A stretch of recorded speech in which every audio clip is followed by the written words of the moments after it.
sábado 30 de septiembre del 2028, edición 1087. Gracias por estar ahí, gracias por acompañarnos y, por supuesto, un cordial saludo a todas las personas que nos siguen y también a las personas que nos practican la corrección fraterna, porque da gusto así, Agustín. Sí. Pero antes que nada, ¿cómo está, Agustín? Bien, oye, para nuestra amable audiencia de todos los sábados en este programa, Sembrando Valores, también los cordiales saludos y deseos de que todos se encuentren bien y que tengan sobre todo un armonioso día en familia. Así sea. Hola, Juan Manuel, ¿qué tal, querido? Excelente, qué gusto. Bueno, entonces comenzamos, ¿verdad? Sí, señor. Con nuestra, ¿cómo es que se dice? Con nuestra grilla, ¿cómo se dice la música? ¿Cómo? Con nuestro fondo musical. Con A ver cómo es. Sí. Fue tan breve tu espacio, fue tan larga tu espera, fue tan grande el dolor. Eres llena de gracia. Eres el amor. Madre, ¿verdad? Bueno, gracias, Juan Manuel. Hoy recordamos a San Jerónimo. San Jerónimo. Y porque quisiera... Jerónimo es el doctor de la iglesia también. El doctor de la iglesia que escribió muchísimo y tradujo. Y el defensor justamente de la fe. Sí. ¿Verdad? Y en tiempos de persecuciones. Escribió mucho igual a San Agustino y otros. Por eso quiero detenerme un poquito para contarle un poco la historia de este santo. San Jerónimo, doctor de la iglesia en el año 420. Y no sabía, Jerónimo quiere decir el que tiene un nombre santo. Jero es igual a sagrado y nomos, nombre. Nombre sagrado. Quiere decir que todos los nombres tienen algún significado. Sí, señor. Bueno, dicen que este santo fue un hombre que en la antigüedad estudió más y mejor la Santa Biblia. Nació Jerónimo en Dalmacia, Yugoslavia, en el año 342. Sus padres tenían buena posición económica y así pudieron enviarlo a estudiar a Roma. Sabiduría, pero no de la mejor. En Roma estudió latín bajo la dirección del más famoso profesor de su tiempo, Donato, el cual hablaba el latín a la perfección, pero era pagano.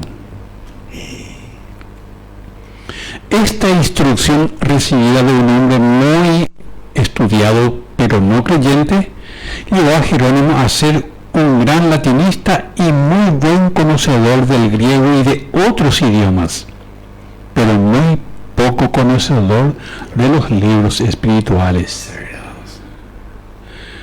Pasaba horas y días leyendo y aprendiendo de memoria a los grandes autores latinos como Cicerón, Platón, Virgilio, Homero, Horacio, y a otros autores griegos como Homero, Cicerón y Platón. Pero no dedicaba tiempo a leer libros religiosos que lo pudieran volver más espiritual. Y Valdetreja, y recordaba todo.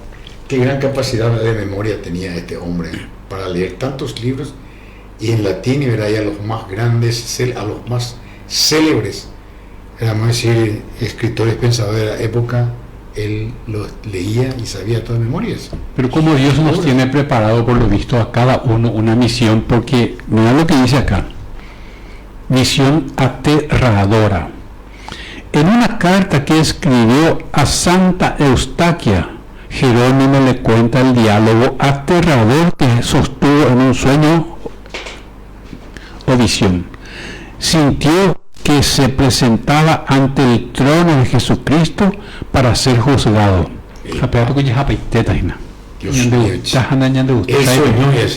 Él soñó, sí. Nuestro Señor le preguntaba, ¿a qué religión perteneces? Él respondió, soy cristiano católico. Y Jesús le dijo, no, es verdad.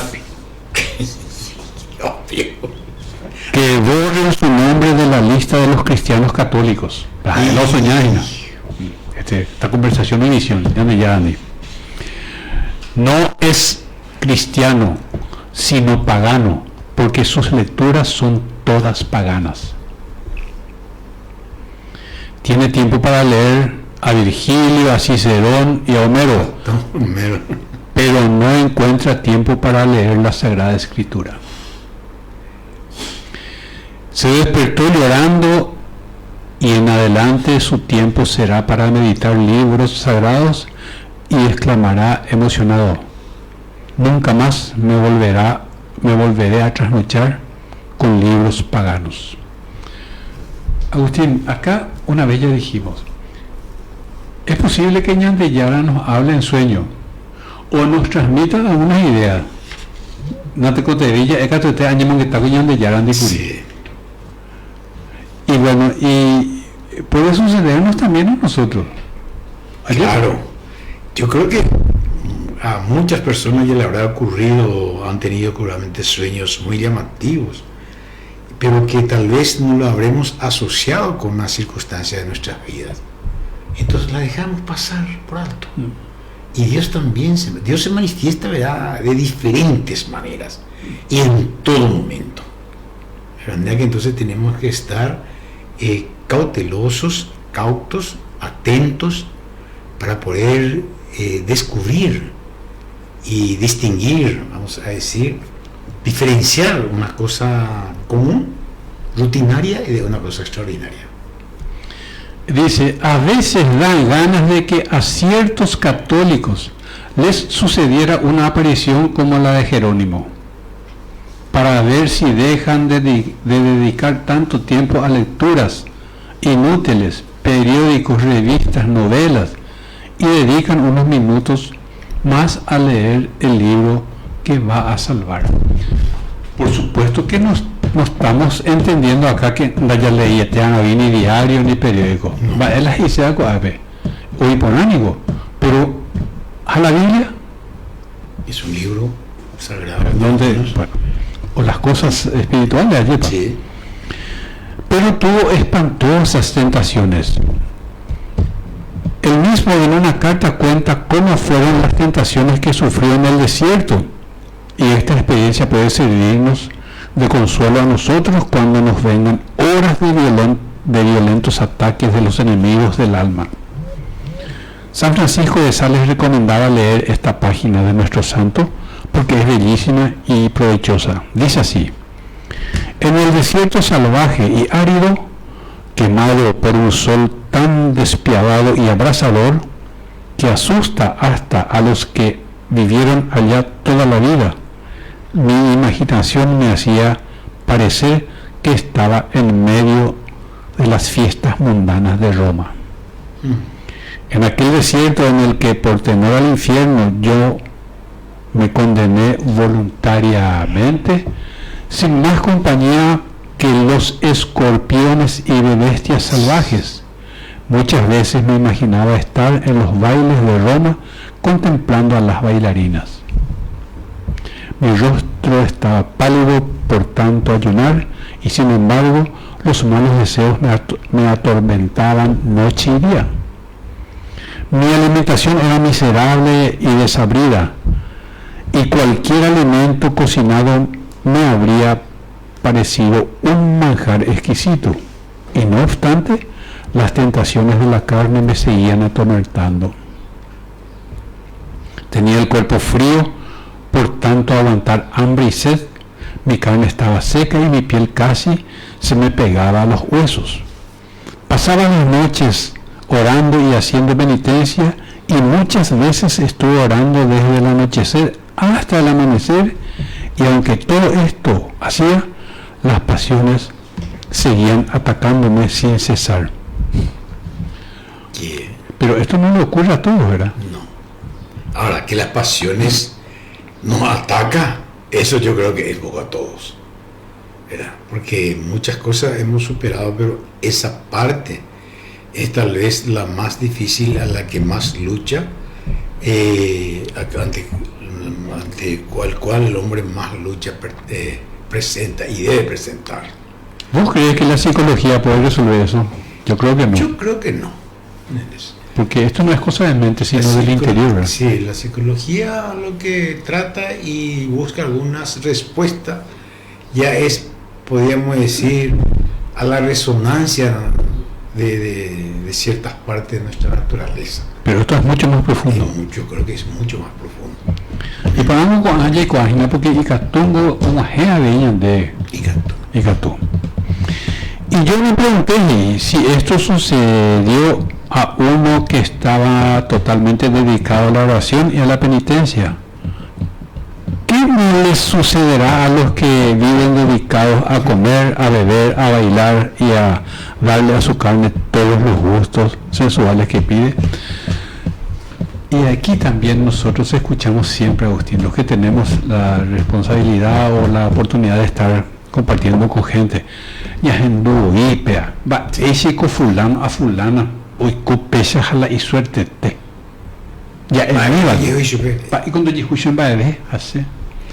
Y yo creo que muchas de las taras o enfermedades mentales, entre comillas, que se le atribuye a algunas personas jóvenes o no jóvenes, mujeres y varones, creo que es un poquitito el fruto o es la manifestación justamente de los impulsos, de las pasiones carnales, que así como estaba señalando y cómo le acechó durante mucho tiempo, y a pesar del esfuerzo y a pesar de combatir con ayuno y demás cosas, y pensaba muchas veces, cuando ya estaba positivo, yo no pensaba ahí, o lo que fuese. Sin embargo, él ayunó y sobrevivió, vamos a decir, hasta pobremente, ¿verdad?, como para mortificar su cuerpo. Sin embargo, aquello no muere fácilmente, porque es una dimensión espiritual,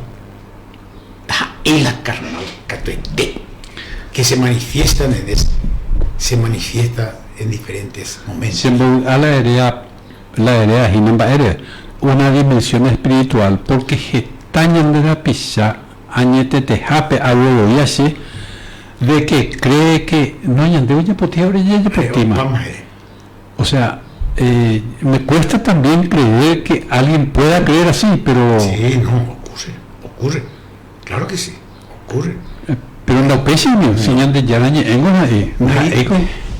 y esas son las personas que justamente que no conocen, no tienen ningún conocimiento, vamos a decir, de la Sagrada Escritura, por ejemplo, donde permanentemente nos habla quién es el ser humano, cómo está constituido, vamos a decir, y desconoce totalmente, y razón por la cual, por supuesto, se aferra a estas ideas de que una vez acabada, vamos a decir, la dimensión material nuestra, ha terminado el ser humano. Sin embargo, en reiteradas oportunidades tenemos muestras claras de que el ser humano no es solamente materia. Debe haya experimentado que no somos solamente materia. Vos sabés que mucha gente cree eso, y una vez una persona ahí en el encuentro bautismal preguntó, y me parece bien que pregunte, y también que exprese sus deseos, sus posiciones, lleva, porque y yo creo que dijo honestamente, muy honestamente dijo, pero nosotros no tenemos ninguna prueba después de que uno muere, ¿verdad? Que alguien haya vuelto. Sí, y de nuestra vida acá. Pero entonces, yo no sé, ¿verdad? Pero no, si fuera así, pues la vida no sería tan difícil. No tendríamos conciencia negativa. La yapotipata no es lo mismo para que quede bueno, porque no vivís nomás bien tu vida entonces. ¿Por qué no das rienda suelta a todos tus impulsos? Claro. Prácticamente carnales y toda la dimensión que uno tiene. Porque nosotros también tenemos que comenzar también a educar. Yo eso me doy cuenta. Y lo más difícil es justamente, muchas veces el cuerpo puede estar ya muerto, podríamos decirlo así. Ya no hay esa energía, esa vitalidad, vamos a decir, de atracción, por ejemplo, vamos a hacer nosotros los varones o las mujeres hacia los varones, que va, eso en los años se va encargando, ¿verdad?, de ir apaciguando, suavizando, adormeciendo, ¿verdad? Pero lo que no muere es justamente esa dimensión espiritual, ¿verdad?, del pensamiento, de la imaginación, ¿verdad? Permanentemente uno tiene, con el cual da vida, vamos a decir, a una serie también de impulsos de su cuerpo. Bueno, y después de todo esto, volvió a la ciudad. San Jerónimo. San Jerónimo volvió a la ciudad, estaba en Monte, ¿verdad?, haciendo penitencia. Es cierto. Y sucedió que los obispos de Italia tenían una gran reunión o concilio con el Papa y habían nombrado como secretario a Ambrosio. Pero este se enfermó y entonces se le ocurrió nombrar a Jerónimo. Allí se dieron cuenta de que era un gran sabio que hablaba perfectamente el latín y el griego y varios idiomas más. El Papa Dámaso, que era poeta y literato, lo nombró entonces como su secretario, encargado de redactar las cartas que el pontífice enviaba a la gente. Sí. Y ofreció importantísimo, y se ofreció a un importantísimo trabajo, hacer la traducción de la Santa Biblia. Ya. San Jerónimo, claro, a él se debe justamente los 70, ¿verdad? Sí, señor. La traducción de la Biblia, es uno de los principales, ¿verdad?, de la traducción de la Biblia, ¿verdad?, del griego, ¿verdad?, lo que le llamamos la Vulgata, ¿verdad? La Vulgata, pero al latín. Sí, y justamente. Mediante él tenemos hoy así, estaba luego la Biblia en latín seguramente, ¿verdad?, y el griego y en otros idiomas seguramente también, ¿verdad? Bueno, las traducciones de la Biblia que existían en ese tiempo. Discúlpame, ahí mismo nomás digo, yo creo que posiblemente en latín no estaban escritas las Sagradas Escrituras, porque el latín es un lenguaje de los romanos, sí. Es un lenguaje pagano prácticamente. Sí. Yo creo que comenzaron realmente el uso, vamos a decir, de la lengua latina en hebreo. Era en hebreo, sí, en arameo, sí, y posteriormente se tradujo al griego, pues era ya una lengua más universal, vamos a decir, y el latín, por supuesto, mucho más. Entonces se recurrió a aquello para perennizar, para inmortalizar justamente muchos escritos, muchas experiencias, muchas vivencias. Es un trabajo difícil porque para mantener la fidelidad hace falta tener mucha inteligencia como tenía este señor y mucha honestidad también. Cierto.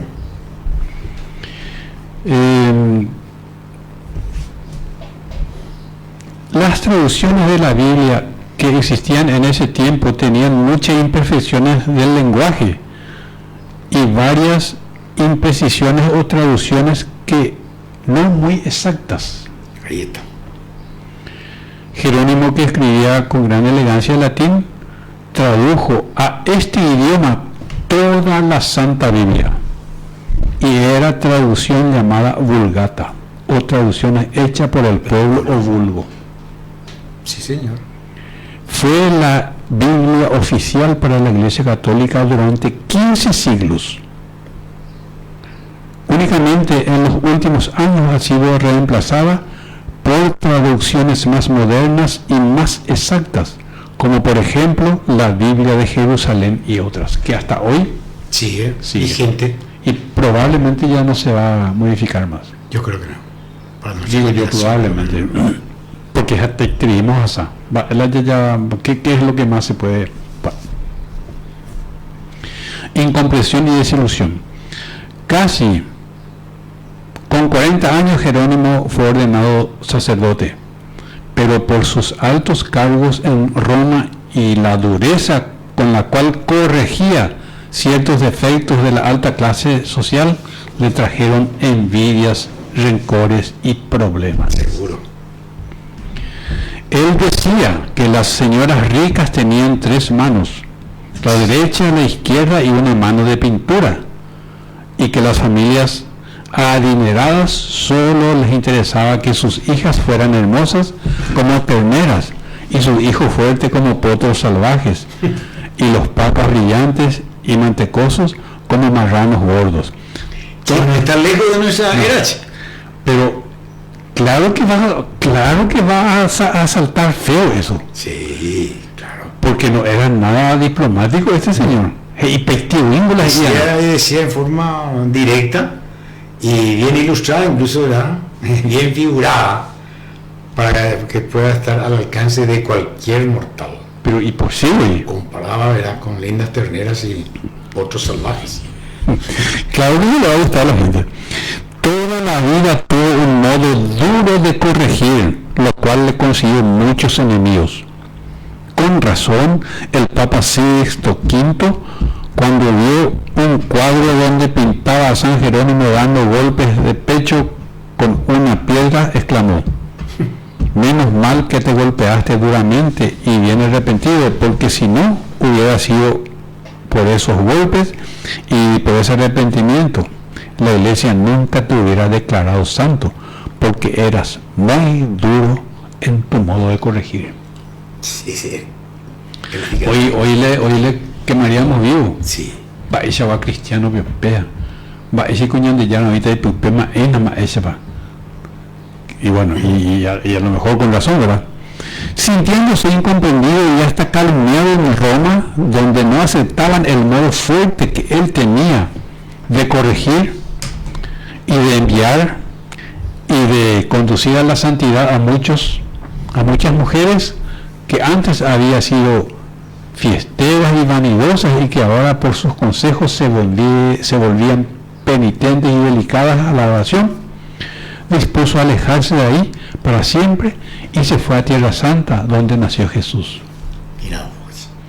Encerrado en una cueva de Belén, sus últimos 35 años las pasó San Jerónimo en una gruta junto a la cueva de Belén. Varias de las ricas matronas romanas que él había convertido con sus predicaciones y consejos vendieron sus bienes y se fueron también a Belén a seguir bajo su dirección espiritual. O sea que había sido y iba y para vayan de gustante. No, La esa vaya ya trata. claro. Porque miren lo que dice. Pero mucha gente después se dieron cuenta de que era una gran verdad lo que él decía. Ojo, iremos. Sí, después de haberse ido. Con el dinero de esas señoras construyó en aquella ciudad un convento para hombres y 3 para mujeres, Mira, y una casa para atender a los peregrinos que llegaban de todas partes del mundo a visitar el sitio donde nació Jesús. Belén. Allí, haciendo penitencia, dedicando muchas horas a la oración y días, semanas y años al estudio de la Biblia, Jerónimo fue redactando escritos llenos de sabiduría que le dieron fama en todo el mundo. Con tremenda energía escribía contra los herejes, Sí. que se atrevían a negar las verdades de nuestra santa religión. Muchas veces se extralimitaban en sus ataques a los enemigos de la verdadera fe, pero después se arrepentía humildemente. Y Cangueroña andese ahí. No tenía reparos, vamos a decir, ni palabras rebuscadas para señalar el efecto del ser humano, Sí, Peiteu. sea quien fuese. Sí. Es su protagonista. Sí, no importa si era el Papa, el obispo, Lo señalaba con dureza. Hoy en día, políticamente correcto, tenemos unos recursos lingüísticos, se Saraimon de Apeaisa Mico, ya eran huevas, ahí donde tú ya era bueno. Ya va a venir, ya no va a venir ese día. Usamos demasiado. Sí. Bueno, ya no va a venir. Por no impactar y por no herir sentimientos de nadie, le damos una serie de ropajes. Exactamente. Era bonito, pero que no refleja la verdad. Ya nos va a venir enseguida. Con tremenda energía escribía contra los herejes. Sí. Su carisma. La Santa Iglesia Católica reconoció siempre a Jerónimo un hombre elegido por Dios para explicar y hacer entender mejor la Santa Biblia. Por eso fue nombrado patrono de todos los que en el mundo se dedican a hacer, entender y a amar las Sagradas Escrituras. El Papa Clemente VIII decía que el Espíritu Santo le dio a este gran sabio unas luces muy especiales para poder comprender mejor el libro santo. Y el vivir durante 35 años en el país donde Jesús y los grandes personajes de la Santa Biblia vivieron, enseñaron y murieron, le dio mayores luces para poder explicar mejor las palabras del libro santo. Hoy menengo jae osepe y coawi menengo porandu ape jamuitemba esa pajamo pañón de yara mandi paoemba epaji. Habrá hecho una especie de, ¿cómo es que se dice? De estudio. Estudio comparativo. Exactamente. Un regalo sorprendente. Se cuenta que una noche de Navidad, después de que los fieles se fueron de la gruta de Belén, el santo se quedó allí solo rezando y le pareció que el niño Jesús le decía: Jerónimo, Jerónimo, ¿qué me vas a regalar en mi cumpleaños? Él respondió: Señor, te regalo mi salud, mi fama, mi honor, para que dispongas de todo como mejor te parezca. El niño Jesús añadió: ¿y no me regalas nada más? Oh, mi amado Salvador, exclamó el anciano, por ti repartí ya mis bienes entre los pobres, por ti he dedicado mi tiempo a estudiar las Sagradas Escrituras. ¿Qué más te puedo regalar? Si quisiera, te daría mi cuerpo para que lo quemaras en una hoguera y así poder desgastarme todo por ti. El divino niño le dijo: Jerónimo, regálame tus pecados para perdonártelos. El santo, al oír esto, se echó a llorar de emoción y exclamaba: loco, loco tienes que estar de amor cuando me pides esto. Y se dio cuenta de que más deseaba Dios que le ofrezcamos los pecados es un corazón humillado y arrepentido que pide perdón por las faltas cometidas. Qué gran enseñanza esta es. Realmente. Sí, realmente es una lectura muy hermosa y que de alguna manera, y bueno, está reflejando la realidad vivencial de un hombre, con la diferencia que él es un santo y nosotros seguimos batallando y pataleando en el carruaje del pecado. Santoro. Pero es un poquitito el relato del ser humano, ¿verdad?, en su lucha permanente hacia la perfección, yo creo. Sí. El 30 de septiembre, pero del año 420, cuando ya su cuerpo debilitado por tantos trabajos y penitencias, y la vista y la voz agotadas, y Jerónimo parecía más como una sombra que un ser viviente, entregó su alma a Dios para ir a recibir el premio de sus fatigas. Se acercaba ya a los 80 años, más de la mitad los había dedicado a la santidad. Y nosotros decimos: Jerónimo bendito, pídele a Dios que a nosotros se nos prenda y contagie ese amor tuyo, inmenso por la Sagrada Escritura, por estudiar, amar y practicar la palabra de Dios. Bendice a todos los que en este mundo entero se dedican a hacer conocer y amar tu libro santo y hablar de vos. Amén. Qué importante referencia hace sobre la vida de San Jerónimo. Yo nunca sabía, lo único que supe que es el doctor